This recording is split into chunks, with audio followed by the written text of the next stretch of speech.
The conquests of the Aztec and Inca Empires by Spanish conquistadors Hernán Cortés and Francisco Pizarro stand as pivotal events in world history that marked the beginning of European colonization in the Americas. Hernán Cortés, driven by stories of vast wealth in the New World, arrived on the shores of Mexico in 1519. With a small force of 600 men, Cortés strategically allied with the local tribes oppressed by the Aztecs, creating a coalition against the mighty Aztec Empire. The Aztecs, led by Emperor Moctezuma II, perceived Cortés as a potential ally or even a divine figure due to their own prophecies. Capitalizing on this initial hesitation, Cortés marched into the heart of the empire, Tenochtitlán.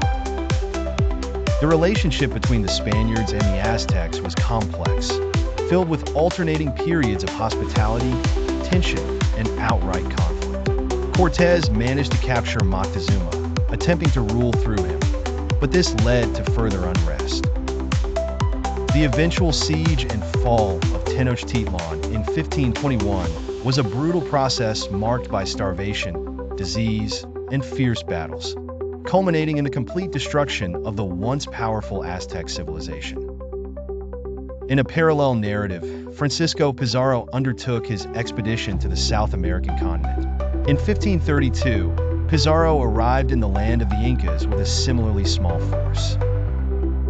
Unlike Cortés, Pizarro confronted not only cultural differences, but also benefited from an ongoing civil war between the factions supporting the Inca Emperor Atahualpa and his rivals.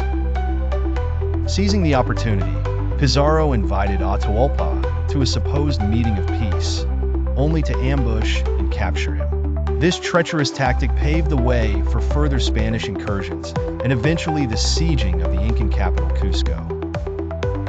Both conquests were driven by a thirst for wealth and power, and enabled by superior weaponry and the spread of European diseases, which decimated indigenous populations. The dismantling of these empires paved the way for extensive European colonization, fundamentally altering the cultural and political landscapes of the Americas. Such events remain central to discussions on colonialism, cultural exchange, and historical narratives of conquest and resistance.